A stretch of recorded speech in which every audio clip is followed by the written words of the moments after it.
Ruby on Rails 4.1 apporte beaucoup de nouveautés permettant de gagner du temps lors du développement. Parmi celles-ci, on trouve Spring, qui accélère grandement le lancement des commandes telles que Rails ou Rake.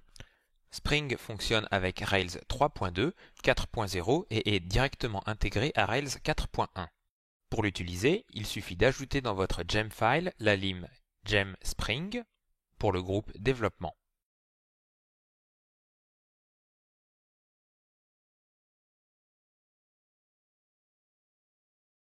Ensuite, au lieu de taper Rails ou Rake suivi d'une commande, vous taperez Spring Rails ou Spring Rake. Par exemple, pour lancer la console, on va taper la commande Spring Rails console. Quand vous aurez terminé et quitté la console, Spring va conserver l'application qui vient d'être lancée en mémoire. La prochaine fois que vous lancerez la console, elle se chargera quasiment instantanément. C'est également valable pour toutes les autres commandes Rails, comme les générateurs. Par exemple, pour générer un modèle quasiment instantanément, on tape Spring Rails Generate Model, le nom du modèle et la liste de champs suivants. Voilà, le résultat est presque instantané. On peut utiliser également Spring pour les commandes Rake, qui sont généralement assez longues à lancer. Par exemple, Spring Rake About, on voit que le résultat est quasiment immédiat, et Spring Rake Stats, qui donne des statistiques sur notre projet, là encore quasiment instantanément. C'est très pratique pour gagner de précieuses secondes au lancement des tests, par exemple. Plus votre application est riche en modèles, contrôleurs et utilise de gem, plus le gain sera important. Dans une autre vidéo, nous vous montrerons comment utiliser Spring avec Guard pour exécuter des tests spécifiques extrêmement rapidement, sans avoir quasiment de délai d'attente. Vous pouvez afficher l'état actuel de Spring avec la commande Spring Status.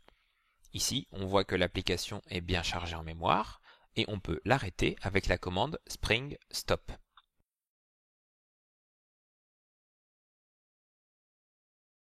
Tout comme Rails, Spring détecte les changements dans votre code, dans un modèle ou dans un contrôleur par exemple, et recharge automatiquement les modifications.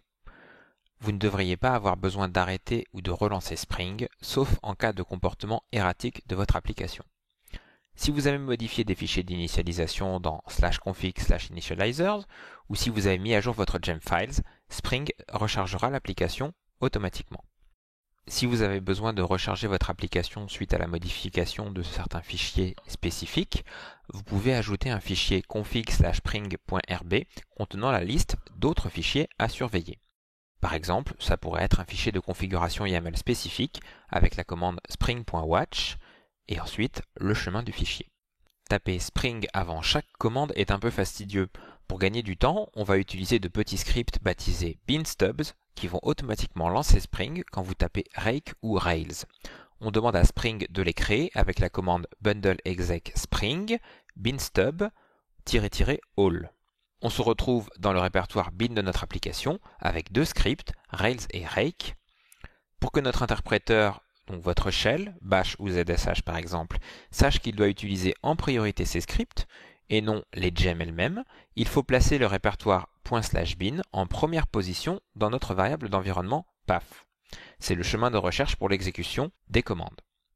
On va donc taper export path égale ./bin $path, ce qui va mettre en toute première position ce répertoire. Pour que ce changement soit permanent, on ajoutera cette commande au fichier .bashprofile ou .zshrc à la racine de votre compte. Par exemple, en faisant echo export path égale cette commande suivie de supérieur.bashprofile. Si vous souhaitez n'utiliser ce comportement que pour ce répertoire ou cette application, vous pouvez toutefois utiliser le programme direnv et définir un path différent, application par application ou répertoire par répertoire, un petit peu comme ce que fait rbenv pour Ruby.